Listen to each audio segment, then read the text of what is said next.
말씀 보시겠습니다. 우리가 함께 나눈 하나님 말씀은 요한복음 19장 1절에서 13절까지 말씀인데 10절에서 13절까지만 우리가 함께 봉독하도록 하겠습니다.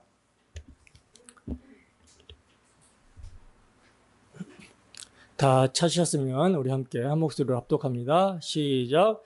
빌라도가 이르되 내게 말하지 아니하느냐 내가 너를 놓을 권한도 있고 십자가에 못 박을 권한도 있는 줄 알지 못하느냐. 예수께서 대답하시되 위에서 주지 아니하셨더라면 나를 해할 권한이 없으리니 그러므로 나를 내게 넘겨준 자의 죄는 더 크다 하시니라.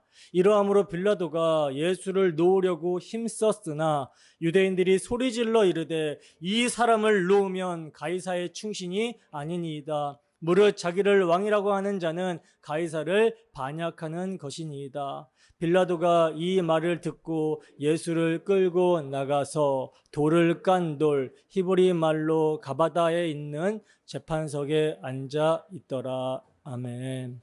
잠깐 기도하도록 하겠습니다.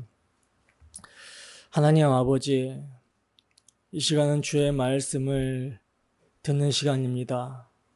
듣는 귀와 듣는 마음을 우리에게 허락하여 주셔서 말씀이 우리에게 들려지는 귀한 역사가 있을 수 있도록 함께하여 주옵소서. 그리하여 정말 우리의 심령이 새롭게 되고 변화를 받아 주님의 보시기에 합당한 심령 될 수 있도록 하나님 인도하여 주시옵소서. 정직한 영을 새롭게 하여 주시고 구원의 즐거움을 회복시켜 주셔서 주 예수를 위하여 살아갈 수 있는 복된 심령이 될 수 있도록 하나님 인도하여 주시옵소서. 이를 위하여 부족한 사람이 강단에 섰사오니 저의 자치는 십자가대로 감춰주시고 저의 마음을 뜨겁게 하시고 저의 입술을 주관하여 주셔서 우리 주 예수 그리스도의 복음을 선포할 때 전하는 자나 듣는 자나 한 성령 안에서 하나 되는 귀한 역사가 있을 수 있도록 인도하여 주시옵소서. 주의 복음이 생명의 양식이 되게 하시고 주의 복음이 우리의 성화의 동력이 되게 하시며 주의 복음이 우리를 살아가게 하는 소망이요 위로가 될 수 있도록 이 시간도 주 성령께서 말씀을 사용하여 주시고 함께하여 주시옵소서. 감사드리며 거룩하신 예수 그리스도의 이름 받들어 기도드립니다. 아멘. 내가 유대인이며 내가 빌라도다라는 제목으로 하나님 말씀 증거하도록 하겠습니다.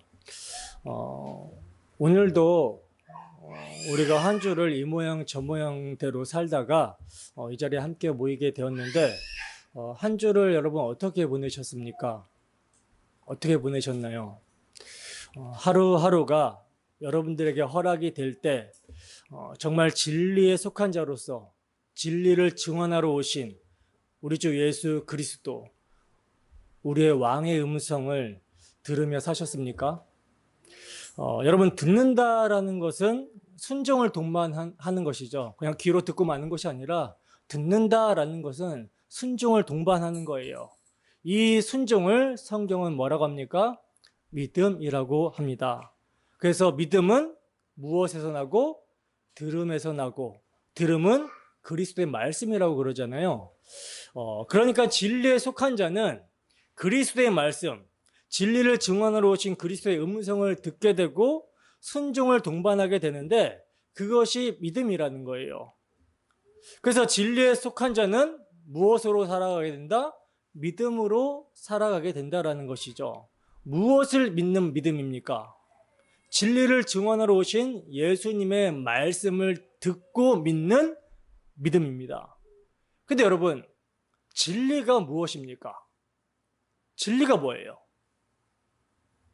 예수님 자신이죠. 예수님께서는 직접 당신이 내가 길이요 진리요 생명이라고 이렇게 말씀을 하셨고 나로 말미암지 않고는 아버지께로 올 자가 없느니라 하고 이렇게 말씀을 하셨습니다. 그렇다면 예수님이 증거하러 오셨다라는 진리가 뭐겠어요? 바로 당신 자신이라는 것이죠. 진리이신 당신 자신에 대하여 증언하러 오신 것입니다. 진리이신 예수님이 누구신가? 그는 하나님의 아들이시다. 그가 왜 오셨는가? 아버지께서 아들에게 주신 자들, 세상에 속하지 않고 진리이신 예수님에게 속한 자들을 그들의 죄에서, 사망에서 구원하시고자 그들에게 영생을 주시기 위해, 아버지의 나라를 유업으로 주시기 위해 당신 자신을 대속제물로 십자가에 내어주시기 위해서 오셨다라는 거예요. 바로 이 진리를 진리에 속한 자들은 듣고 믿음으로 순종한다라는 것입니다. 요한복음 10장에 보면 예수님께서 어떤 비유를 하시죠? 선한 목자에 대한 비유를 하시죠. 선한 목자는 예수님을 상징하는 것인데, 그 선한 목자이신 예수님이 오신 목적을 뭐라고 성경 말씀하고 있습니까? 아버지께서 예수님에게 주신 양, 그 양들을 부르시기 위해서 오셨다라고 그러죠. 그리고 그 양들은 선한 목자이신 예수님의 음성을 알아듣고 양의 우리에서 나오게 된다라고 말씀을 합니다. 여기서 이제 이 예수님의 비유에서 양의 우리가 두 개가 있어요. 하나는 뭐죠? 하나는 어떤 우리입니까? 유대교라는 이스라엘을 말씀을 하고 있는 것이고, 또 하나의 우리는 이방 나라, 이스라엘을 제외한 이방 나라를 또 다른 우리로 말씀을 하고 있어요. 이 두 양의 우리에 누가 있다? 선한 목자에게 속한 양들이 있다라는 거예요. 아버지께서 예수님에게 주신 양들이 있다라는 것입니다. 때문에 선한 목자는 당신의 음성을 듣고 우리에서 나와 한 무리가 될 양들을 위해 오셨다라는 거죠. 그렇다면 그 양들이 듣고 나오게 되는 선한 목자의 음성, 선한 목자의 말씀이 무엇인가? 무엇입니까, 여러분? 목자가 양을 위해 목숨을 버린다라는 것이죠. 선한 목자는 양을 위해 목숨을 버린다라는 것입니다. 때문에 목자가 양을 위해서, 양을 구원하고자 목숨을 버리셨다라고 하는 그 음성을 듣고, 즉 양들이 목자가 자기 때문에 자기를 위하여 목숨을 버리신 줄을 알게 되면 우리에서 나와 목자를 따라가게 된다라는 거예요. 선한 목자의 음성을 듣게 된 양은 목자의 음성만을 듣고 그가 어디로 인도하시든지 따라가게 된다라는 것입니다. 그것이 바로 듣는 것이며 믿음이며 순종이라는 거예요. 예수님이 나의 죄로 인하여 죽으셨다라는 거, 예수님이 하나님에 대한 나의 반역과 이웃에 대한 나의 살인죄를 뒤집어쓰고 바라바와 같은 나를 대신해서 대속제물로 사형을 당하셨다라는 것을 진리에 속한 자는, 예수님에게 속한 자는 듣고 믿음으로 순종하는 것입니다. 때문에 하나님의 영광과 상관없이 자신의 영광과 눈에 보여지는 세상의 힘을 추구하는 나라에서 나오게 된다라는 거예요. 내 백성아 나와라 라는 말씀을 듣고 나오게 된다라는 것입니다.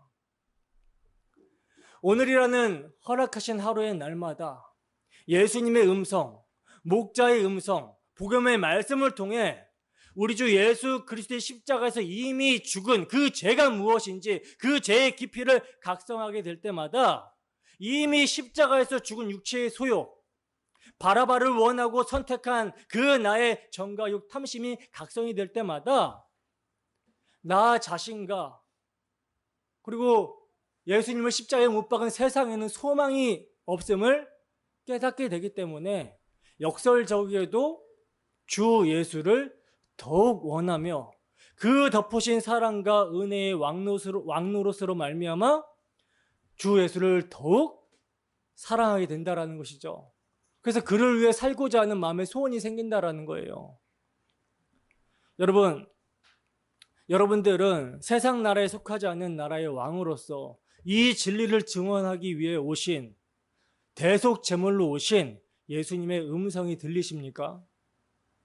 그 음성을 통해 정말 자신의 죄를 각성하고 깨닫고 의에 주리공 목마름으로 주 예수 그리스도를 원하십니까? 우리에게 생명이 되는 예수 그리스도를 원하십니까? 진리에 속한 자는 진리신 당신을 증언하러 오신 우리 주 예수 그리스도의 복음을 듣습니다. 믿고 순종합니다. 그렇기 때문에 이 시간도 복음의 말씀을 사용하시는 주 성령의 역사로 말미암아 저주받아 마땅한 우리의 죄가 각성이 될 때 그 죄에서 우리를 구원하시기 위해 대속제물로 오신 우리 주 예수 그리스도가 누구신지를 알고 용서의 사랑을 믿음으로 그분만을 원하고 더욱 사랑하는 우리의 심령이 되기를 주님의 이름으로 축원합니다. 본문 1절 보겠습니다. 함께 했습니다. 시작. 이에 빌라도가 예수를 데려다가 채찍질하더라. 아멘. 여러분, 우리는 오늘부터 요한복음 19장을 살펴볼 텐데요. 19장은 성경의 핵심이기도 하고요. 요한복음의 핵심이라고 할 수 있는 예수님의 죽으심에 대해서 기록이 되어 있어요. 요한복음은 1장에서부터 태초에 말씀이 계시니라, 이 말씀이 하나님과 함께 계셨으니 이 말씀은 곧 하나님이시다라고 하신 성자 하나님께서 말씀이 육신이 되어 우리 가운데 거하심에 스케노 장막을 치시며 거하시는 목적이 바로 죄인을 위해 대속제물로 십자가의 죽으심에 있다라고 설명을 하고 있고요. 또 그 예수님께서 세례 요한의 세례를 받으시고 7가지의 표적을 행하심을 통해서 가리키신 것도 당신의 죽으심을 통한 죄인의 구원임을 말씀을 하고 있었어요. 또 예수님께서 공생의 기간 동안 가르치시고 선포하신 말씀의 핵심도 당신의 죽으심에 있습니다. 그리고 요한복음에서 나오는 7번의 때라는 시기도 예수님의 죽으심에 초점이 있어요. 때가 이르지 못했다, 때가 이르지 못했다, 때가 이르렀다라고 하잖아요. 이 때가 예수님의 죽으심에 초점이 있는 거예요. 여러분, 예수님의 죽으심이 왜 이렇게 중요하냐면요, 예수님의 죽으심이 죄인인 우리에게 죄사함과 의롭다 하심과 거룩함과 구원함을 가져다 주기 때문이라는 거예요. 더 나아가서 이를 통해 아버지와 단절된 관계가 회복이 되는 화목이 일어나기 때문이라는 것입니다. 그래서 예배가 회복이 되는 거예요. 여러분, 우리가 어떻게 거룩하신 하나님 앞에 설 수 있게 되었습니까? 죄인인 우리가 어떻게 하나님을 예배할 수 있게 되었죠? 하나님은 죄를 참아 보지 못하시는 분인데 우리가 어떻게 여기서 하나님의 이름을 부르면서 하나님을 찬양하면서 예배할 수 있게 되었습니까? 바로 죄인을 위해 피 흘리신 예수 그리스도의 십자가 대속의 공로로 말미암음이죠. 만약 여러분, 우리 주 예수 그리스도께서 죄인을 위해서 십자가에 피 흘리지 않으셨다면, 죽음 당하시지 않으셨다면 성령이 임할 리가 없습니다. 성령이 임하여 거듭나게 되는 것도 불가능하고요, 죄사함과 의롭다함을 받는 것도 있을 수가 없어요. 그렇기 때문에 우리의 거룩함과 구원함도 불가능하게 되는 것이며, 죄인인 우리가 하나님 앞에 설 수 있는 것도 불가능하게 됩니다. 우리는 여전히 우리 죄 가운데서 하나님의 그 죄에 대한 진노 아래 있어야 됩니다. 때문에 예수님의 십자가는요, 하나님께서 우리에게 은혜로 주시는 모든 것들의 근거가 되는 것이며 기독교의 중심이며 핵심이자 전부라고 말할 수 있어요. 그래서 앞에서 말씀을 전하는 제가 매번 우리가 모일 때마다 예수님의 죽으심을 초점으로 그것을 강조하여 말씀을 드리는 것입니다. 그래서 오늘부터 우리는 19장을 통해서 기독교의 중심이며 핵심이자 전부인 이 은혜의 십자가 사건이 어떻게 발생하게 되며 또 이 가운데 인간의 죄가 어떻게 드러나게 되는지를 살펴보도록 할 거예요. 그래서 오늘 본문을 보시면 이해라고 하면서 시작을 하고 있어요. 이해라고 하는 말로 시작을 하고 있는데, 이해라는 말과 연결되는 말씀이 18장 마지막 부분이죠. 그래서 18장 마지막 부분을 보시면 6월절이 되면 로마 당국에서는 관용을 베풀어서 유대 죄인 중 한 명을 풀어주는 관례가 있었다라고 그래요. 그래서 빌라도가 이 관례에 따라서 예수를 놓아주기를 원하느냐라고 하면서 유대 사람들에게 물었던 거라는 거죠. 당연히 여러분, 빌라도는요, 유대인들이 예수님을 풀어달라고 할 줄 알았습니다. 그래서 물었던 거예요. 근데 유대 사람들은 빌라도가 석방 대상자 명단을 공개한 것도 아니고 미리 예고했던 것도 아닌데 누구를 놓아달라고 합니까? 예수가 아닌 바라바를 우리는 원합니다. 바라바를 놓아주세요. 라고 이야기를 하고 있죠. 진짜 밀란을 일으키는 그 과정 가운데 살인도 서슴없이 저지르는 강도를 이들이 원한 거예요. 풀어달라고. 바라바를 놓아달라 이렇게 외치더라는 거죠. 그리고 이제 연결이 되는 말이 이해라는 말입니다. 이에 빌라도가 예수를 데려다가 채찍질 하더라. 여러분, 여기서 빌라도는요, 갑자기 왜 예수를 데려다가 채찍질을 하고 있는 걸까요? 이것은 본디오 빌라도가 그의 올바른 판단, 즉 예수는 죄가 없으므로 놓아줘야 된다 라고 하는 이 판단에 반하여 취하고 있는 절망적인 행동임이 분명합니다. 그러니까 이 빌라도의 행동은요, 유대인들과 타협하고자 하는 세 번째이자 마지막 노력이라는 거예요. 빌라도의 첫 번째 타협의 노력이 무엇이었습니까? 유대인들과 타협하고자 했던 첫 번째 방도가 뭐였어요? 18장 31절에 보시면 유대 종교 지도자들이 자신들의 정적인 예수를 제거하려고 하는 목적을 눈치챈 빌라도가 그들의 종교적 문제에 관여하고 싶지 않아서 뭐라고 그러죠? 예수를 행악자라고 고발하는 유대 종교 지도자들에게 너희가 데려다가 너희 법대로 재판하라 라고 그러죠. 그죠? 그리고 두 번째 방도는요, 아주 유명한 무법자인 바라바와 예수님을 대립시키고는 유대인들로 하여금 선택하게 하려고 했어요. 근데 우리가 알다시피 이 두 방도 모두가 실패로 돌아가게 되죠. 실패에 그쳤습니다. 그래서 빌라도는요, 마지막 최종적인 노력을 하고 있는 거예요. 빌라도는 예수를 심하게 매질하였으며 군인들이 그를 잔인하게 학대하도록 내버려 둡니다. 여러분, 여기서 우리 주님의 신체에 가해진 매질은요, 채찍질은 일반적인 로마인들에게서 볼 수 있는 풍습인데 십자가에 못 박기 전에 가해지는 형벌이었어요. 근데 이 채찍질이 여러분 얼마나 고통스러운지 살점이 다 찢겨져 나가고요, 이 형벌을 받다가, 그러니까 채찍질을 받다가 십자가를 지기도 전에 죽는 일이 비일비재했다라고 그럽니다. 엄청나게 고통스러운 형벌이었다라는 거죠. 그러니 우리 주님의 신체도 죽을 만큼 극심한 고통 가운데 살점이 다 찢겨져 나가고 온 몸이 피투성이가 되었다라는 거예요. 아마 빌라도는요, 유대인들 앞에 그들의 고통스러워하고 피 흘리는 왕을 내어놓았을 때에 그들의 분노가 좀 가라앉기를 바랬던 것 같아요. 이것을 누가복음 23장 16절 말씀이 이 사실을 입증해 주고 있는데, 빌라도가 내가 그를 때려서 놓겠다, 다른 말로 때려서 풀어주겠다라는 말을 하고 있습니다. 그러나 우리가 알다시피 빌라도의 이 세 번째 책략도 실패하게 되는 것을 보게 되죠. 왜냐하면 예수님은 십자가에 못 박혀서 죽게 되시니까요. 그죠? 계속해서 봅시다. 본문 2절입니다. 함께 읽습니다. 시작. 군인들이 가시나무로 관을 엮어 그의 머리에 씌우고 자색옷을 입히고. 아멘.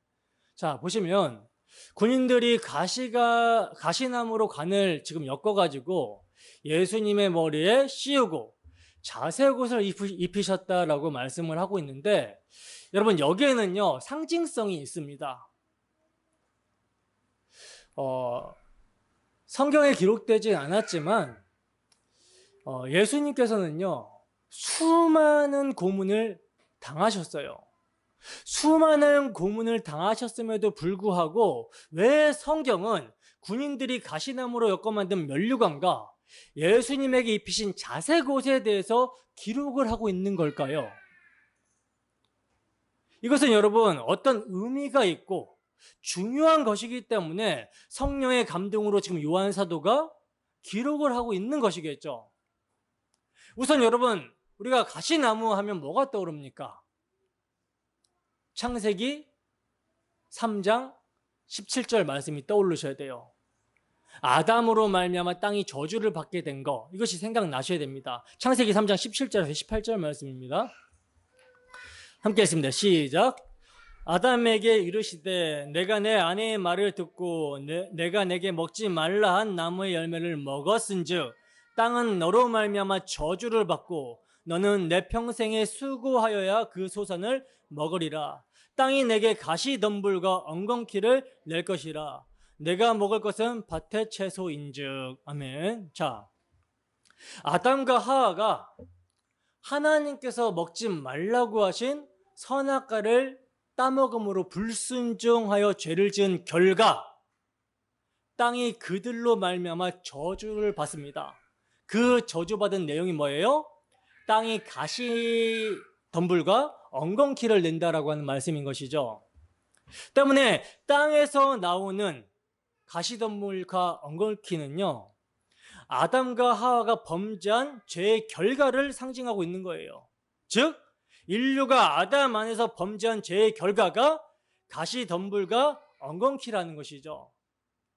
그러면 그 가시덤불을 엮어서 만든 그 가시덤불을 엮어서 관을 만들어가지고 예수 그리스도의 머리에 씌웠다. 이것은 여러분 뭘 의미하겠습니까?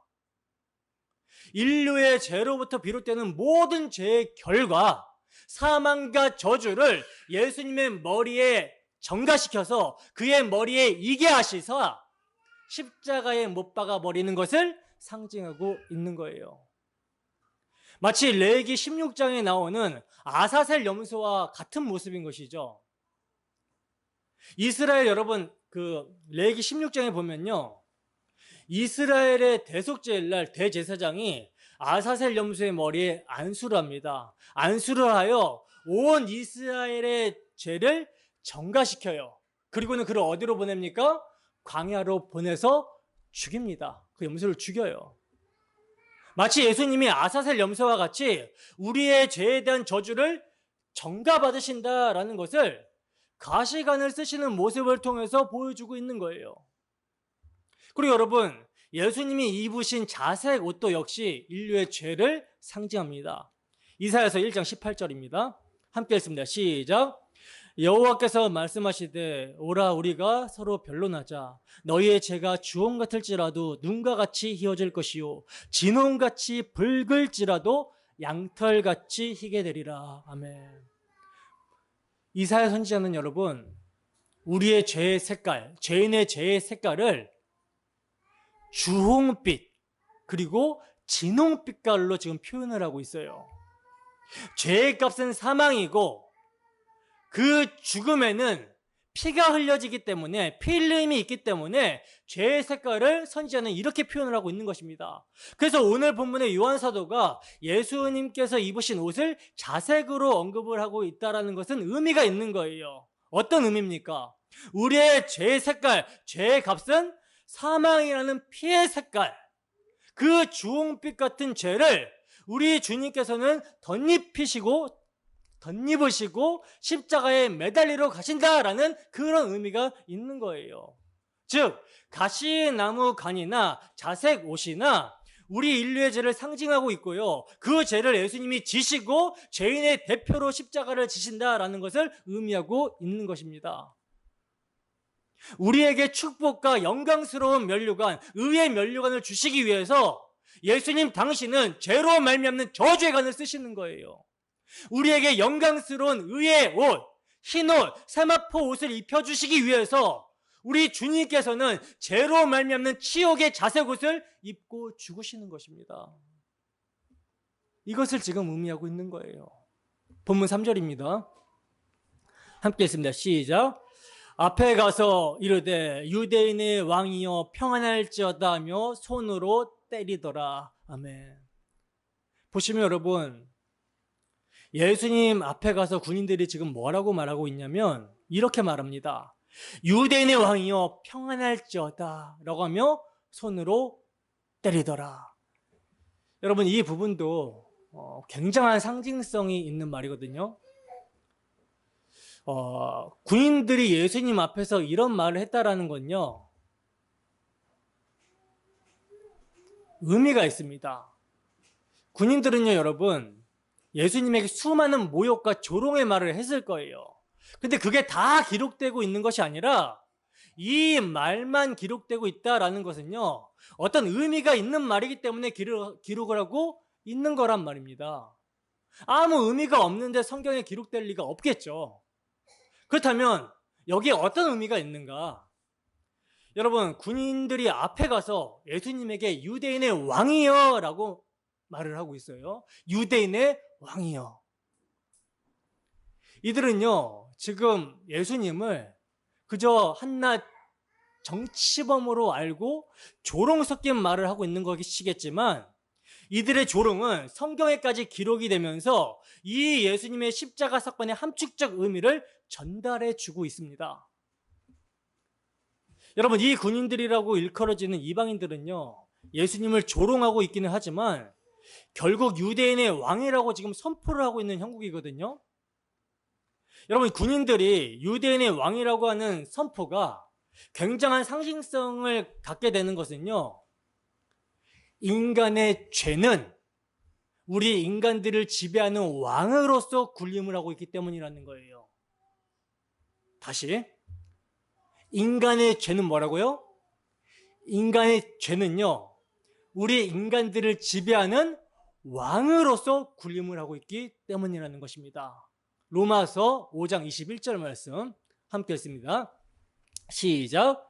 이는 죄가 사망 안에서 왕노릇한 것 같이 은혜도 또한 의로 말미암아 왕노릇하여 우리 주 예수 그리스도로 말미암아 영생에 이르게 하려 함이라. 아멘. 보시면 죄가 사망 안에서 뭘 한다 그래요? 왕노릇한다라고 그러죠. 즉 죄는요, 인간들의 왕입니다. 그래서 히브리서 기자는요, 히브리서 2장에 보면 죄로 말미암아 죽게 되는 죽음을 무서워하여 한평생에 매여 종노릇하고 있다라고 표현을 하고 있어요. 때문에 우리 인간들의 왕이었던 이 죄를 없애주시기 위해서는요, 누가 등장해야 됩니까? 또 다른 왕이 등장해야 될 필요가 있다라는 거예요. 이것은 등가성 때문인데요. 등가성이란 가치가 서로 같은 것을 요구하는 상품 교환의 특성인데, 여태까지 인간의 왕이 죄라면, 그 죄가 사망 안에서 왕노릇한 것이라면 우리 주 예수 그리스도께서 왕이셔야 된다는 것입니다. 이것이 왕의 대비로 왕이 나와야 등가가 성립이 되는 거예요.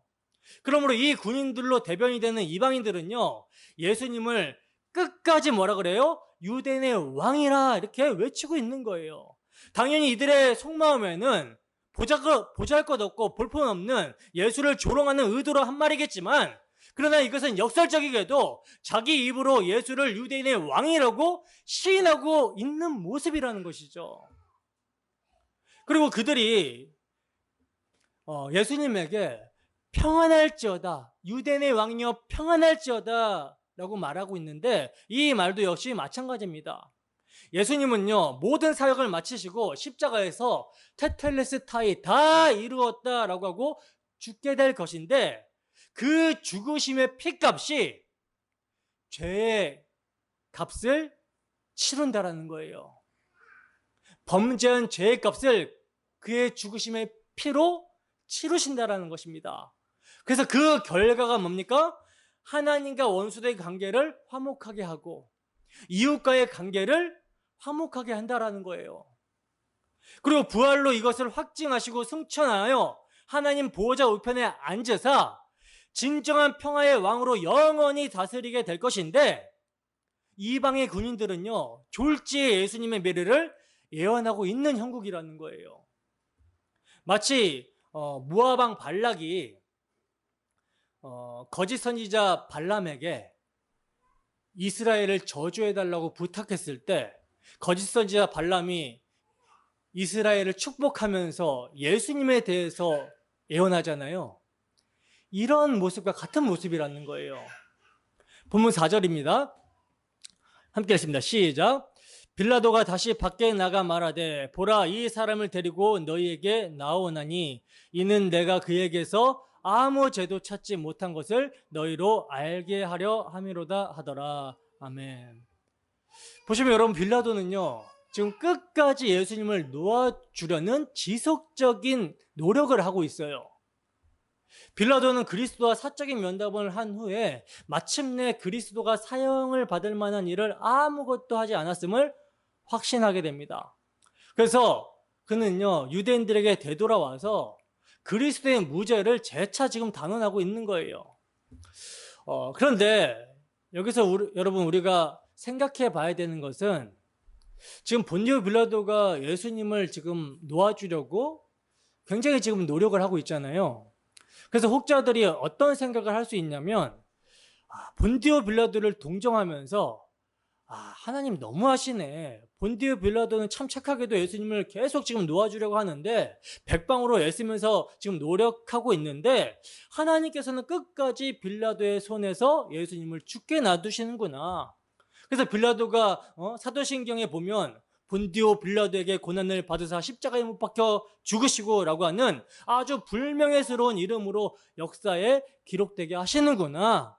빌라도는 예수님을 놓아주려고 했는데 하나님 참 너무하신다 라고 하는 이런 생각을 할 수도 있는데, 결코 아니라는 것입니다. 왜냐하면 여러분, 우리가 빌라도가 예수님을 놓아주려는 진의를 알면요, 이런 생각을 할 수가 없어요. 빌라도는요, 예수님이 불쌍해서 놓아준 것도 아니고요, 예수님을 믿었기 때문에 놓아주려고 노력한 것도 아닙니다. 당연히 예수님이 유대인의 왕이기 때문에, 그가 유대인의 왕이 맞기 때문에 놓아주려고 노력한 것도 아니에요. 빌라도가 예수님을 놓아주려고 한 것은요, 순전히 자기의 안위가 걱정이 돼서 예수님을 놓아주려고 한 것입니다. 그 마음의 본질 자체가 악하고 잿덩어리예요. 여러분, 우리는요, 사람의 마음에 계획하는 바가 어려서부터 악하다라고 하는 성경의 증언을 간과하면 안 되는 것입니다. 그 마음이 어려서부터 악하다라고 하는 것은 뭡니까? 항상 사람의 마음의 중심이 자기중심적이라는 말이거든요. 하나님과 상관없이 남의 입장을 생각하는 것이 아니라 항상 자기중심적으로 사고하고 생각한다라는 것을 의미하는 거예요. 여러분, 사람들은요, 자신이 어떤 사람에게 호의를 베풀 때에도 그 마음에 이 사람을 어떻게 한번 이용해 보겠다라고 하는 악의가 있을 수 있습니다. 호의를 베풀므로 인해서 남들에게 칭찬과 좋은 평판과 인기를 얻고자 그렇게 할 수도 있고요. 그게 아니면 스스로 셀프 칭찬을 하기도 하죠. 자기 의로 이것을 갖기도 합니다. 그리고 진짜 악할 때는요, 내 호의를 가지고 호의를 받는 사람의 심리를 이용하는 목적으로 호의를 베풀 수도 있어요. 이거 이제 아이들의 심리에서도 간혹 보게 되는데, 애들이 이제 과자 같은 거를 이렇게 딱 하나 갖고 있으면 이것을 이제 막 나눠주면서, 몇 개 나눠주면서 자기 말 들으면 더 줄 거야, 막 이렇게 이야기를 하죠. 이런 모습 가운데서도 우리는 심리를 볼 수 있다는 거예요. 갑질이라고 하잖아요, 이것을. 여러분, 이렇게 호의를 베풀 때 그 마음에 악의가 있다면 어떻게 그 호의가 긍정적으로 평가를 받을 수 있겠습니까? 긍정적으로 평가를 받을 수가 없는 거예요. 본디오 빌라도가요, 예수님을 놓아주려고 노력했다라는 사실은 팩트입니다. 사실이에요.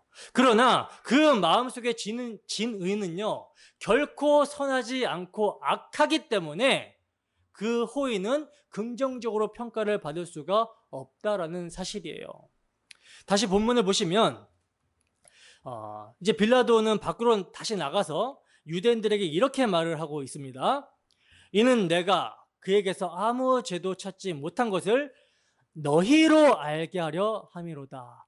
너희로 알게 하려 함이로다. 여러분, 빌라도의 이 말에서 1절에 그가 예수를 채찍질한 의도, 목적이 명확하게 드러나고 있는데, 빌라도가 예수님을 채찍질한 것은요, 뭐 여러 가지 이유가 있겠지만 빌라도의 심리적인 측면을 봤을 때 우선 유대인들을 진정시키려고 하는 의도가 있었고요. 그러니까 극심하게 두들겨 팬 다음에 성난 유대인들의 마음을 좀 누그러뜨리려고 하는 의도가 있었어요. 그리고 두 번째 의도는요, 내가 이 정도로 예수가 이러한 몰골이 될 정도로 고문하고 두들겨 패면서 신문했다. 근데 이 사람은 반란을 저지를 그 어떤 죄도 내가 찾아볼 수가 없었다. 이렇게 이제 조사한 흔적을 유대인들에게 보여주려고 하는 의도가 있었을 거라는 거예요. 자, 그러면 이러한 빌라도의 의도에 대한 유대인들의 반응은 어떤 반응을 보이고 있는가? 본문 5절에서 6절입니다. 함께 읽습니다. 시작. 이에 예수께서 가시관을 쓰고 자색 옷을 입고 나오시니 빌라도가 그들에게 말하되 보라 이 사람이로다 하매 대제사장들과 아랫사람들이 예수를 보고 소리질러 이르되 십자가에 못 박으소서 십자가에 못 박으소서 하는지라. 빌라도가 이르되 너희가 친히 데려다가 십자가에 못 박으라. 나는 그에게서 죄를 찾지 못하였노라. 아멘. 자, 여기 보시면 예수님께서 가시관을 쓰고 자색옷을 입으신 것이 또 등장을 하고 있어요. 반복적으로 이 사실을 기록을 하고 있습니다. 그러니까 예수님이 받으시는 심판은 우리 죄인들의 대표로 받으신다라는 것을 강조하고 있는 거예요. 그리고 이제 이렇게 이제 예수님을 데리고 나와서 빌라도가 뭐라고 합니까? 그들에게 말하되 이 사람을 좀 봐라. 얼마나 심하게 때렸는지 빌라도는요, 유대인들에게 이 사람을 좀 보고 너희들의 분노를 좀 가라앉혀라 라고 하는 거예요. 아무 죄 없는 사람을 내가 이 지경까지 만들어 놨으니까 이제 좀 그만하자 라는 것입니다. 그런데 대제사장들과 아랫사람들이 예수를 보고 뭐라고 하죠? 소리를 지르죠. 뭐라고 소리 질러요? 정말 이 사람들은요, 자비와 긍휼이라는 것을 찾아볼 수가 없습니다. 이스라엘 사람들은요, 자기들이 애굽의 속령에서 은혜로 건짐을 받았기 때문에 기본적으로 자비와 긍휼이 베이스에 깔려 있어야 돼요. 이방인들에게도 관용을 베풀어야 되는 모습이 이스라엘의 모습이어야 됩니다. 근데 대제사장이라고 하는 사람, 바리새인, 서기관들, 종교 지도자들, 이스라엘에게 긍휼을 가르쳐야 되고 긍휼이 무엇인지를 본을 보여야 되는 사람들이 자비가 없습니다. 긍휼을 찾아볼 수가 없어요. 그들의 죄로 말미암아 이교도들에 의하여 가시면류관을 쓰시고 채찍에 맞아서 온몸이 피투성이가 되어서 자색옷을 입으신 그 메시아의 굴욕적인 모습을 보면 겸손해져야 되는데, 겸비해져야 되는데 뭐라고 소리를 지릅니까? 너무나도 악하게도 십자가에 못 박으소서, 십자가에 못 박으소서 이렇게 소리를 지르고 있는 거예요. 그러자 빌라도가 이제 짜증이 좀 납니다. 뭐라고 합니까? 너희가 친히 데려다가 십자가에 못 박으라. 나는 그에게서 죄를 찾지 못하였노라. 이 대목은요, 진짜 빌라도의 분노가 섞여 있는 대목이거든요. 진정으로 빌라도는 대제사장들과 바리새인들 그리고 거기 모여있는 모든 유대인들에게 아주 진절머리가 나고 있는 거예요. 그가 아무리 예수는 죄가 없다 여러 방면으로 말을 해도 끝까지 유대인들은 예수를 죽이라고 난리 법석을 지금 피우고 있는 모습인 것이죠. 그래서 빌라도는요, 분노가 섞여서 너희가 그리하고 싶다면 직접 그를 데려가라. 그리고 할 수 있거든 너희가 직접 그를 십자가에 못 박아라. 이렇게 말을 합니다. 이건 빌라도가 자신의 판정에 반대를 외치는 유대인들의 법의 정의와 무능함에 대한 조롱을 하고 있는 거거든요. 왜냐하면 유대인들은요, 십자가에 못 박을 수가 없어요. 십자가에 못 박을 수 있는 것은요, 로마의 권위입니다. 근데 로마의 지도자인 본디오 빌라도가 그 사람에게 죄를 찾지 못했다라고 그냥 놓아줘야 되겠다라는 말을 계속 지금 어필을 하고 있는데도 유대인들이 계속해서 십자가 처형을 요구하니까 그러려면 너희들이 직접 처형하라고 하면서 짜증에 섞인 비아냥을 지금 말을 하고 있는 거예요. 그리고는 선포합니다. 뭐라고 선포합니까? 나는 그에게서 죄를 찾지 못하였노라. 이것은 여러분, 빌라도가 로마법으로 사형을 집행할 수 없음을 선포해버리고 있는 대목이에요. 때문에 이게 여러분 만약 정상적인 상황이라면 당연히 로마의 속국이었던 유대인들이 아무리 예수를 죽이고 싶어도 아쉬움을 뒤로한 채 어쩔 수 없이 돌아가야만 하는 것입니다. 판결이 떨어졌어요. 그런데 지금 유대인들은 완전히 마귀에게 장악이 되어서요, 필사적으로 어떻게 합니까? 예수님을 죽이라고 발악을 하고 있습니다. 본문 7절입니다. 유대인들이 대답하되 우리에게 법이 있으니 그 법대로 하면 그가 당연히 죽을 것은 그가 자기를 하나님의 아들이라 함이니이다. 아멘. 보시면 지금 유대인들은요, 우리에게 법이 있으니 그가 법대로 하면 그가 당연히 죽을 것은 그가 자기를 하나님의 아들이라고 함이니이다 라고 하면서 본디오 빌라도의 비아냥을 받아치고 있습니다. 여러분, 이 장면은 예수님이 십자가 형벌을 당하는 그 원인의 절정 부분이라고 할 수 있거든요. 왜냐하면 본디오 빌라도의 법정, 즉 로마 법으로는요, 예수님은 십자가 형벌을 할 수 없다라는 판결을 받으셨어요. 그리고 유대인들은 당연히 그 판결을 들었기 때문에 예수님을 처형할 권한이 없게 되었습니다. 즉 유대인들이 고발한 반란죄라는 항목은 무죄 판결을 받으신 거예요. 그러니까 예수님은 무죄인 것입니다. 그렇다면 여러분, 예수님은 왜 죽으셨을까요? 십자가 형벌을 받으신 이유가 무엇일까요? 왜 무죄를 받으셨는데 예수님은 십자가 형벌을 받게 된 것입니까? 여러분, 예수님이 십자가 형벌을 받게 된 죄목은 로마법에 의한 죄목이 아니었습니다. 유대인들은요, 빌라도에게 이렇게 말합니다. 로마법으로는 무죄라고요? 좋습니다. 뭐 어쩔 수 없죠. 하지만 그래도 우리는 예수를 죽여야만 하겠습니다. 왜냐하면 로마법이 아닌 우리에게도 법이 있습니다. 이제 로마법으로는 예수를 처형할 수 없게 되었으니 우리 법으로 예수를 처형하고 싶습니다. 그 제목은 자기를 하나님의 아들이라고 자칭했다라는 거, 즉 신성 모독죄입니다 라고 마치 다른 고소장을 지금 이들이 제출을 하고 있는 것입니다. 여러분, 유대인들은, 하나님의 백성들은요, 자기 땅에 자기 백성에게 오신 왕을 죽이고 싶어 합니다. 요한복음 1장에 보시면 참 빛이신 예수님이 자기 땅에 오셨는데 자기 백성이 영접하지 아니했다라고 그러죠. 영접하지 아니할 정도가 아니라 그를 죽여 없애버리고 싶었다라는 거예요. 빛을 꺼버리고 싶었다라는 것입니다. 왜? 그 빛이 어두움을 자꾸 들춰내니까. 그러나 여러분, 이들은 예수님을 죽이고자 했을지라도 예수님을 죽일 수가 없었습니다. 레위기 24장 16절 말씀 보겠습니다. 함께 읽습니다. 시작.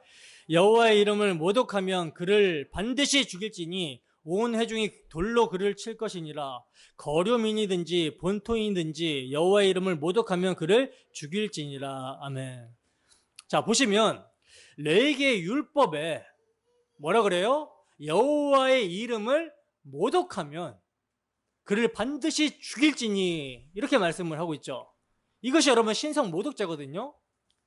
근데 여러분 예수님은요, 여호와의 이름을 모독한 적이 있어요, 없어요? 없으십니다. 왜냐하면 예수님은 큰 권능과 기사, 표적을 행하시고 또 모든 선한 일과 착한 일을 행하신 후에 당신이 하나님의 아들이심을 선포했기 때문이라는 거예요. 이것은 여호와의 이름을 모독한 것이 아니라 예수님 당신 자신이 성경, 구약 성경에 약속하고 있는 여호와의 이름으로 오시는 하나님의 아들 그리스도이심을 입증함으로써 모든 일을 행하셨기 때문이라는 것이죠. 그래서 여러분, 예수님을요, 온 회중들이 돌로 칠 생각을 하지 않았던 거예요.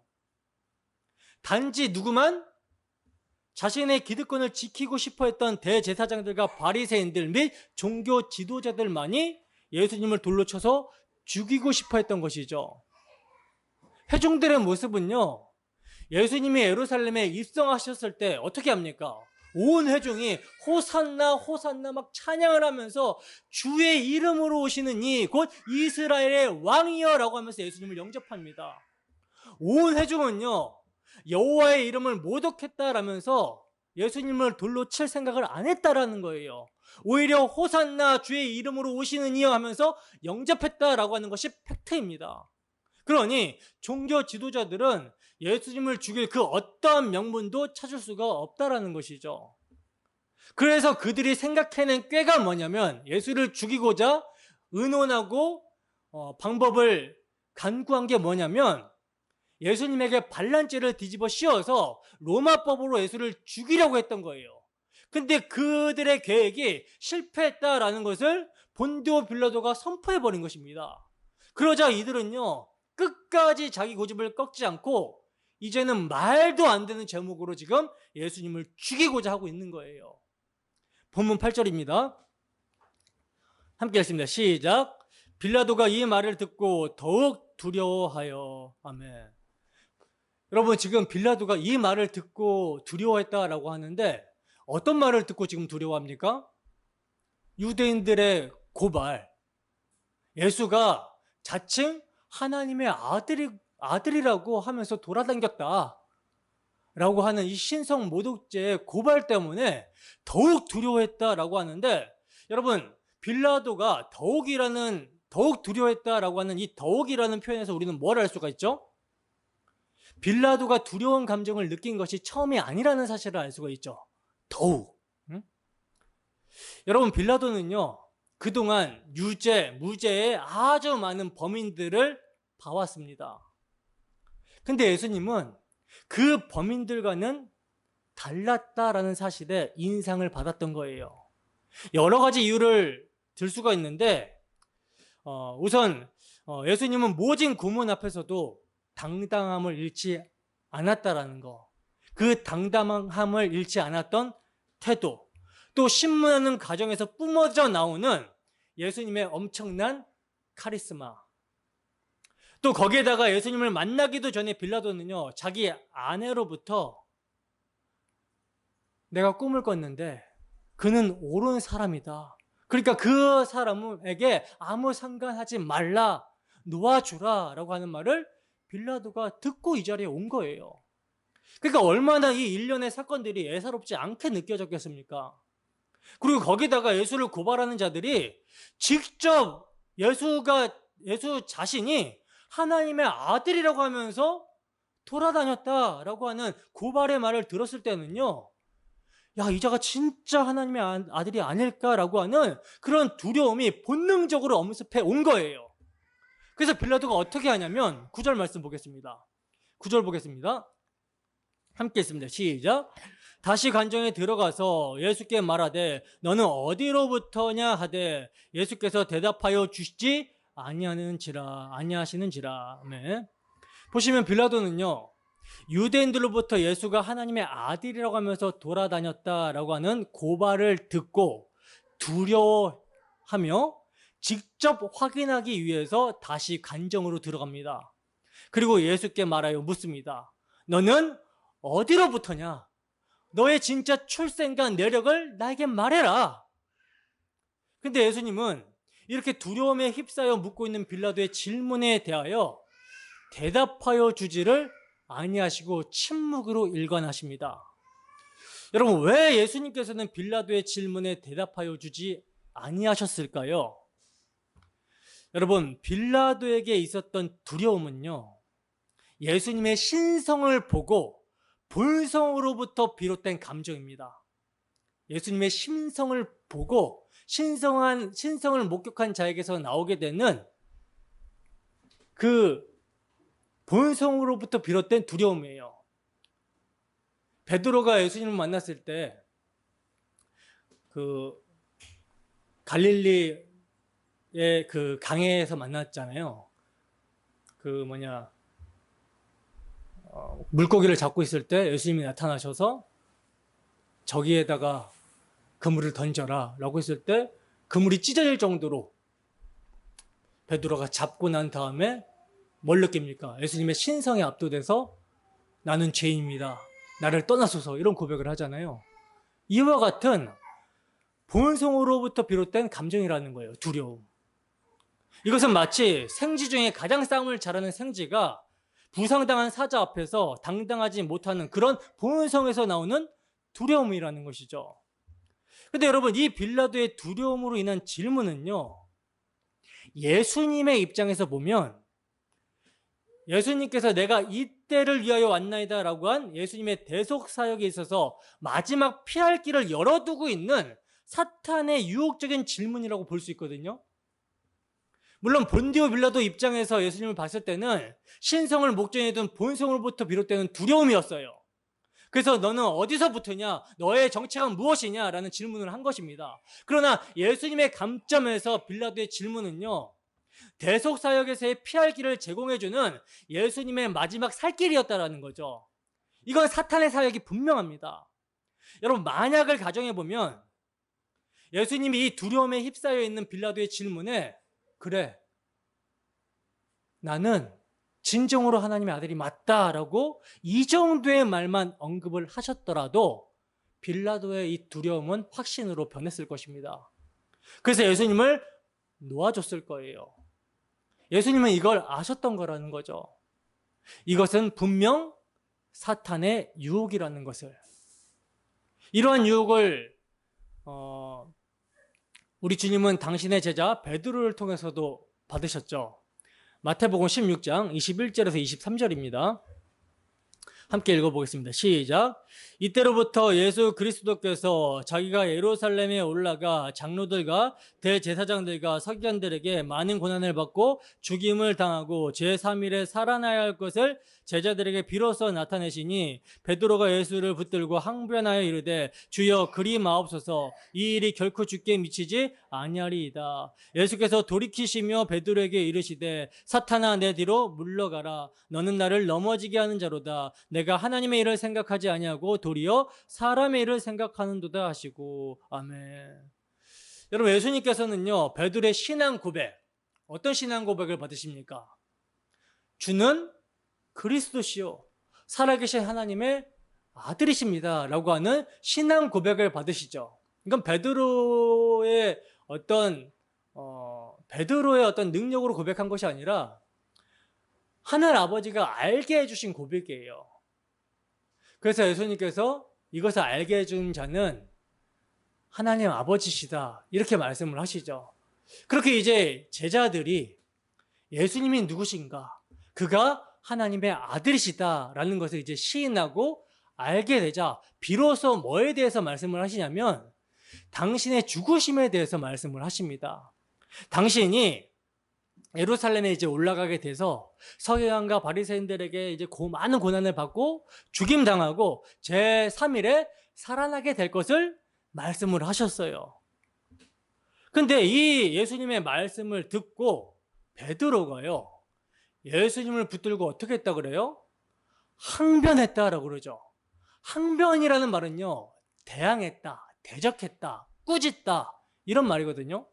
그러니까 예수님의 예언에 대해서 반대하면서 오히려 예수님을 책망하고 꾸짖었다라는 거예요.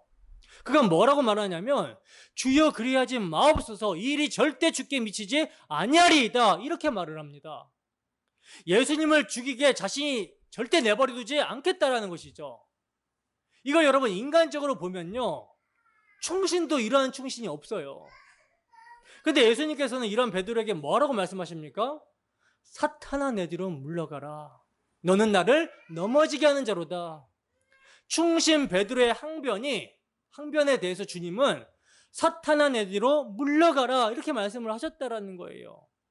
베드로의 입장에서는요, 자기 스승이 살아서 다윗 왕국을, 그 찬란한 다윗 왕국을 재건해 주셔야 되기 때문에 진심으로 스승을 사랑해서 한 말입니다. 예수님도요, 당신의 제자 베드로의 진심을 알았을 거예요. 내 제자 베드로가 나를 얼마나 사랑하는지 그 마음의 중심을 아셨을 것입니다. 그러나 베드로가 한 항변은 그것과는 별개의 문제라는 것이죠. 지금 베드로의 마음을 동하게 하여 말을 하게 하는 것은 예수님을 십자가에 못 박히지 않게 하려는 사탄의 음모라는 것을 예수님은 아셨던 것입니다. 마찬가지로 오늘 본문의 두려움에 휩싸여서 예수님에게 질문하는 이 본디오 빌라도의 질문, 너는 어디에서 왔느냐? 내 정체가 무엇이냐? 라고 하는 질문은 바로 예수님을 넘어뜨리게 하려는 사탄의 질문이었다라는 것입니다. 그러니까 마지막으로 예수님이 그 고난의 잔을 받지 않을 수 있는 기회, 즉 대속의 고난의 죽음을 죽지 않게 할 수 있는 기회, 이 기회를 사탄은 끝까지 포기하지 않고 제공을 하고 있는 거예요.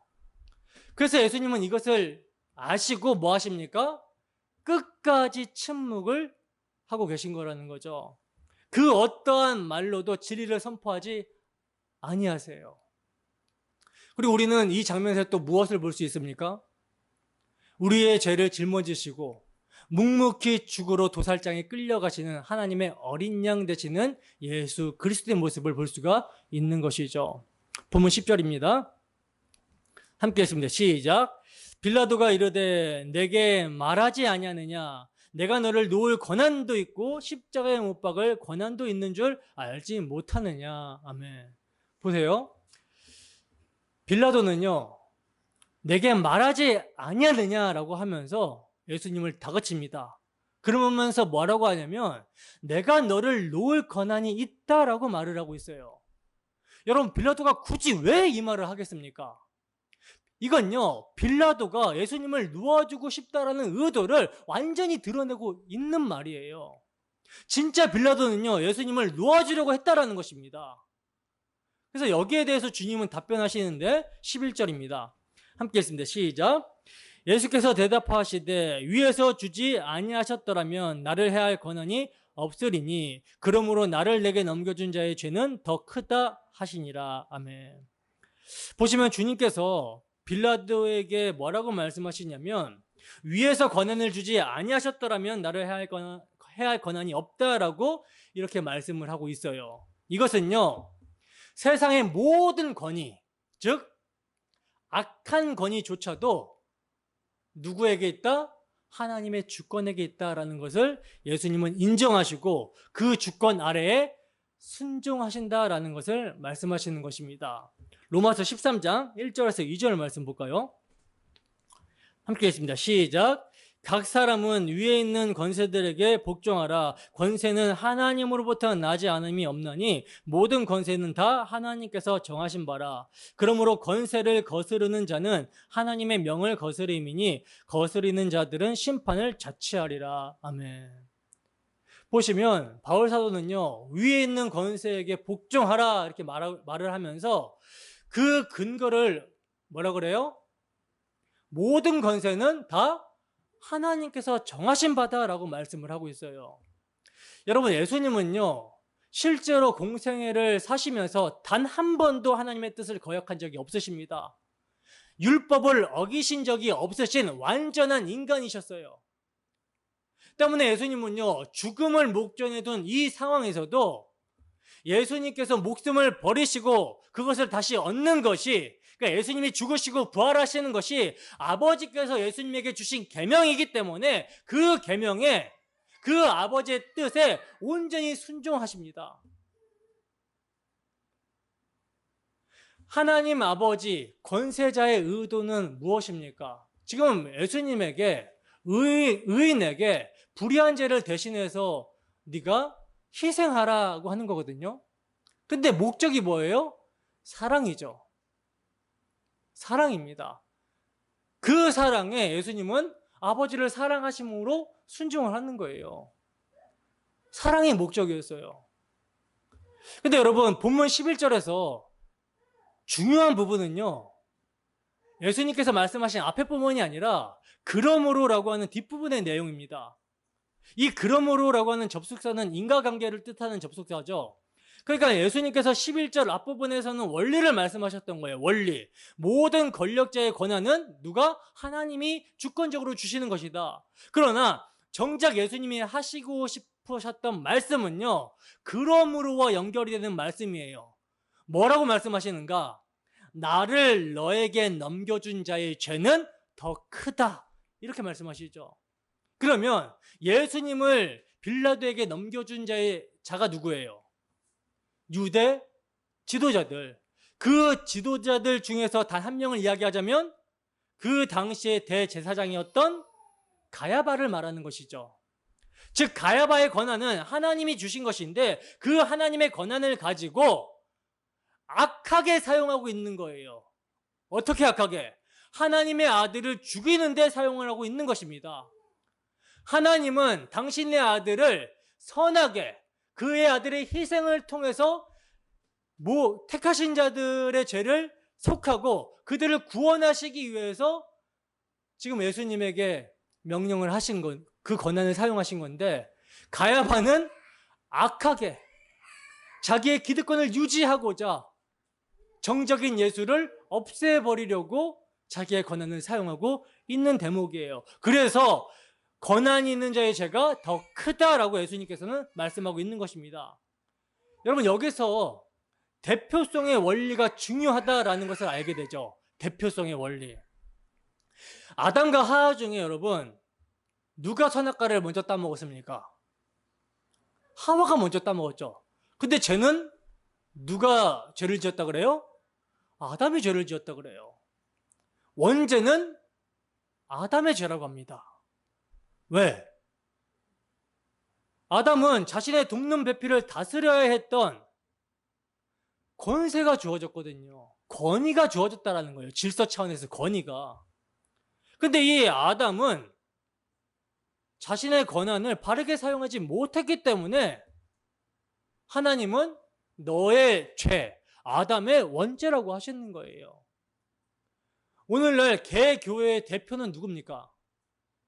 개교회의 대표는 누구예요? 목사입니다. 당회장이라고 그러잖아요. 목사입니다. 목사는요, 여러분, 예수님께서 에베소서 4장 말씀에 근거하면 선물로 주셨어요. 어떤 선물로? 성도를 온전하게 하며 봉사일을 하게 하며 그리스도의 몸을 세우시려고 말씀을 전하는 권한, 즉 권위를 주셨습니다. 근데 이 권위를 잘못 사용하여 다른 복음을 전하게 되면, 성경이 의도하지 않은 다른 복음을 전하게 되면, 그래서 사람들을 실족시키게 되면 실족한 자의 죄도 크지만 누구의 죄가 더 큽니까? 설교자의 죄가 더 큰 거예요. 그래서 성경이 많이 선생되지 말라고 하는 것입니다. 굉장히 두려운 자리예요, 이 자리가. 본문 12절에서 13절 말씀입니다. 함께 읽습니다. 시작. 이러므로 빌라도가 예수를 놓으려고 힘썼으나 유대인들이 소리질러 이르되 이 사람을 놓으면 가이사의 충신이 아니니이다. 무릇 자기를 왕이라고 하는 자는 가이사를 반역하는 것이니이다. 빌라도가 이 말을 듣고 예수를 끌고 나가서 돌을 깐 뜰 히브리 말로 가바다에 있는 재판석에 앉아 있더라. 아멘. 여러분, 예수님의 말씀을 들은 빌라도는요, 예수님을 놓아주려고 힘씁니다. 그러나 유대인들이 너무나 완강하게 나오죠. 예수를 놓아주려고 힘쓰는 빌라도에게 유대인들이 소리를 지르면서 뭐라 그래요? 이 사람을 놓으면 당신은 가이사의 충신이 아니라고 말을 합니다. 무릇 자기를 왕이라고 하는 자는 가이사를 반역한 것이라고 말을 하고 있어요. 그랬더니 이제 이 말을 듣고 갈팡질팡하던 빌라도의 마음은 결정이 됩니다.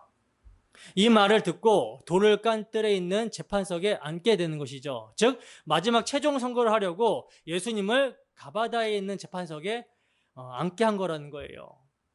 여러분, 우리는 이 대목에서 빌라도의 심리를 좀 살펴볼 필요가 있는데, 여러 번 말씀을 드리지만 빌라도는요 굉장히 우유부단하고요 유약한 성격입니다. 빌라도는 지금 두 마리의 토끼를 잡아야 되는 상황에 있었는데요, 먼저 가이사에게 호감을 사야 되는 미션이 있었어요. 빌라도는 유대 총독 자리에서 로마 황실로의 금의 환영을 꿈꾸고 있는 상태입니다. 당시 로마의 벼슬아치들에게는 식민지의 총독 자리가 로마의 황실로 입성하는 교두보의 자리였기 때문에 거기에 연연하지 않았어요. 그래서 그 자리를 무사히 잘 마치고 더 높은 중앙의 벼슬로 옮겨가기 위해서 안간힘을 썼던 것입니다. 근데 마침 얼마 전에 자신의 후견인이며 황제 가이사라의 티베리우스의 측근인 세자누스가 숙청을 당해버린 거예요. 때문에 이제 자칫 빌라도도 어떻게 되겠습니까? 빌라도도 자칫 잘못하면 정치 생명이 위태로울 수가 있는 상황이었던 거예요. 때문에 어떻게든 빌라도는요 황제에게 잘 보여서 자기가 다스리는 지역에서 작은 소동이나 탄원이 로마에게 전달이 되면 됩니까? 안 됩니까? 안 되었던 것이죠. 그렇기 때문에 동시에 빌라도는 자기가 다스리는 땅의 지도자들과 유대 지도자들과 밀접한 관계를 맺고 있어야 했던 거예요. 그래야지 로마가 보기에 이 땅을 조용하고 별탈 없이 관리할 수가 있었던 것이죠.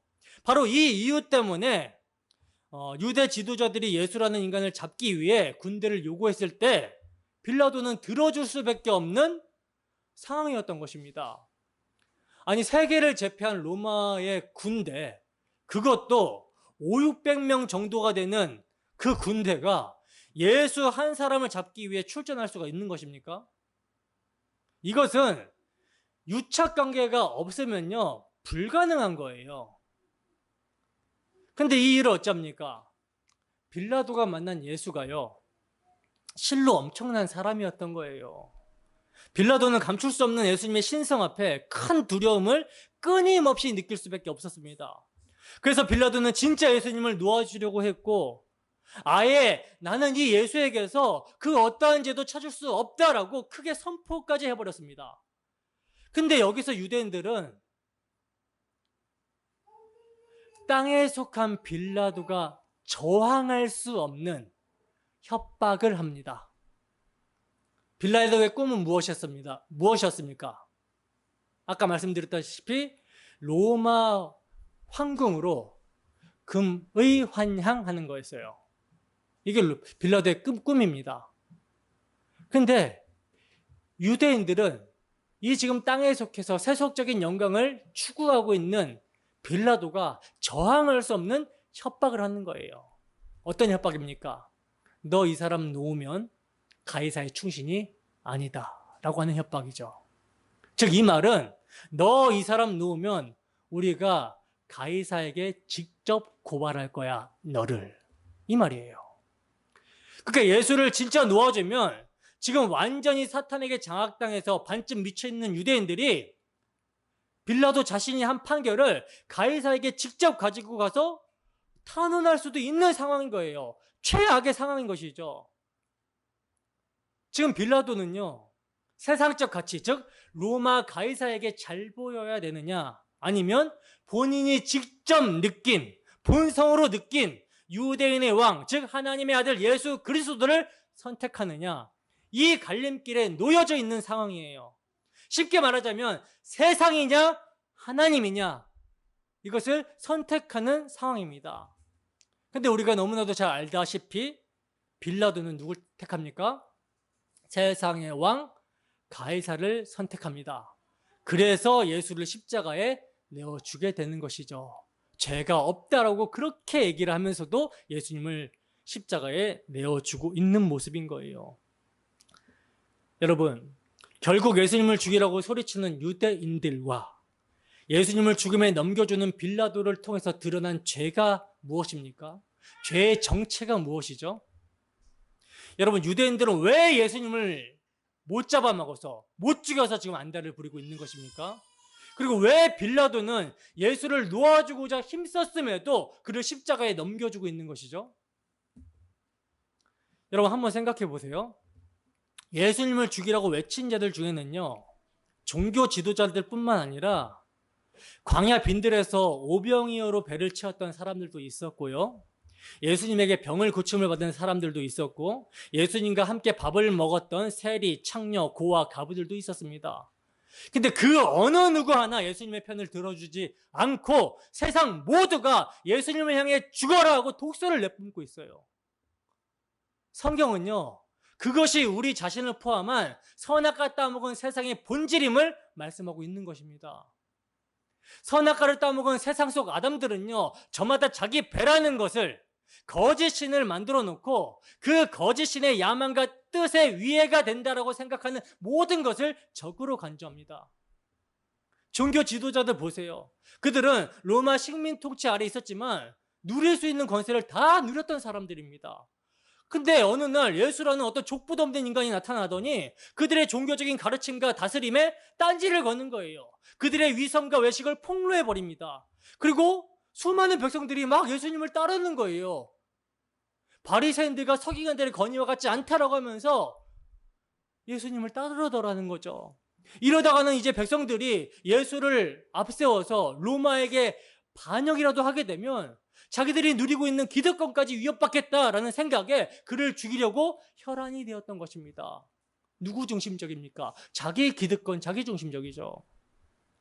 마찬가지로 고아와 가부와 나그네들은요, 이 세상의 떡으로 자신들을 배불리 먹여주었던 예수가, 자기들이 기대했던 예수가 그렇게 나약하게 잡혀버릴 줄은 몰랐어요. 예수님이 질병을 고쳐주시고 수많은 표적을 행하시며 죽은 자를 살리시고 오병이어 칠병이어로 기적을 베푸실 때에는요, 그들은 진정한 메시아가 유대 땅에 오셨구나 라고 생각을 했습니다. 기대를 걸었어요. 소망을 걸었습니다. 근데 자기들은 아직 궁핍하고 부족하고 연약한데 그들의 문제들이 모두 해결이 되지 않은 상태에서 자기들이 소망으로 여겼던 예수가, 비전으로 가졌던 예수가 잡혀가지고 거반 죽을 정도로 두들겨 맞아서 피투성이가 돼서 서 있는 겁니다. 그들의 기대가 곧 무엇으로 바뀝니까? 배신감에 원망과 분노와 복수심으로 바뀌어버립니다. 그래서 예수를 죽이라고 소리 질렀던 거예요. 이게 여러분 군중이죠. 이게 죄인들의 본성이죠. 자신들이 원하고 기대했던 사람이 자신의 뜻과 다르게 간다라면, 내가 원하는 왕이 되어줘. 그러면 내가 너를 섬겨줄게. 근데 이렇게 내가 섬겨줄게 했던, 내가 원하는 것을 줘라고 했던 그 왕이 자기가 원하는 것을 주지 않을 때 그 왕을 탄핵해버립니다. 대통령 왜 탄핵당합니까? 자기가 뽑아놓고. 자기 마음에 들지 않는 거예요. 배신감이죠. 그 배신감이 뭘로? 분노와 복수심으로 바뀌어서 탄핵해버리는 거예요. 내려와라. 그래서 예수를 어떻게 하라고 합니까? 죽여라. 필요 없다. 저 예수. 나에게 아무런 도움이 되지 않는 예수 필요 없다. 죽여라. 소리 지르는 거예요. 빌라도도 마찬가지죠. 그가 예수를 왜 풀어주려고 했던 것입니까? 예수라는 자가 진짜 하나님의 아들이면 자신에게 큰 문제가 아닐 수 없기 때문이에요. 감히 신의 아들을 신문하여 사형을 시킨다면 신의 모든 저주를 자신이 받아야 된다라고 생각을 했기 때문에 예수를 풀어주려고 했던 것입니다. 결국 자신의 아니죠. 그럼에도 그 예수를 넘겨줬던 것은요, 빌라도가 넘겨줬던 것은요, 그 자신의 본성적인 두려움보다 자기 배를 위한 탐심, 지금 당장 눈에 보이는 가이사에게 잘 보이는 것, 그 탐심의 욕구가 더 컸기 때문에 예수를 넘겨줘버리는 거예요. 그렇다면 여러분들은 이러한 유대인들과 빌라도의 모습을 보면서 무엇을 보십니까? 여러분, 유대인들과 빌라도는요, 그들의 죄는 예수님이 아닌 자신의 유익을 선택한 죄입니다. 그래서 예수님을 죽인 거예요. 그렇다면 우리의 심리는 어떠합니까? 우리는 무엇을 선택합니까? 여러분들이 예수님을 믿는다고 하고 예수님을 주와 왕이라고 섬긴다고 하지만 여러분들의 삶의 환경에서 그리스도인으로 선택을 해야 될 때, 복음에 합당한 삶으로서 우리 주 예수 그리스도의 이름이 걸려있는 자로서 선택을 하게 될 때 무엇을 고려하면서 선택합니까? 우리의 왕이신 주 예수보다는 내 배를 신삼아서 내 배를 위한 목적으로 선택하면서 살 때가 많지 않습니까? 그러면 우리가 누구라는 거예요? 우리가 바로 빌라도이며 우리가 바로 유대인들이라는 것입니다. 자기 유익을 위해 예수를 죽이라고 외치면서 예수를 죽음에 넘겨준 자가 나라는 거예요. 근데 이러한 나를 위해 예수님은 아버지의 뜻에 따라 십자가에 넘겨주시는 것입니다. 우리는 우리의 이기적인 죄성으로 예수님을 죽이라고 외치면서 예수님을 넘겨줘 버렸는데 하나님은 이것을 선으로 바꿔서 우리의 죄를 용서하기 위한, 우리를 대속하시기 위한 예수님의 죽음, 예수님의 넘겨지심이 되게 하신 거라는 것이죠. 성령이 임하게 되면 이 음성을 듣게 되는 것입니다. 때문에 참으로 자신의 죄를 볼 수 있는 자가 뭐예요? 복된 자예요. 그리고 이러한 우리가 어떠한 용서의 사랑을 받게 되었는지 각성하게 되는 자가요, 은혜를 받은 자인 것입니다. 누가복음 23장 34절 말씀에 보면 예수님께서는요, 십자가에 죽으시면서 아버지여 저들을 용서하옵소서라고 말씀합니다. 날마다 예수를 죽이고 나 살기 위해 말씀을 버리고 살아가는 우리를 보시면서 저들을 용서하여 주시옵소서라고 하면서 외치고 계신 거예요. 성도는요, 십자가 앞에서 이러한 음성을 들을 수 있어야 되는 것입니다. 십자가는 내가 곧 예수를 죽인 악한 자다라는 것으로부터 출발을 해야 되는 거예요. 근데 우리는 우리의 허물을 너무나도 자주 잊어버리죠. 그러나 여러분, 잊지 마시기 바랍니다.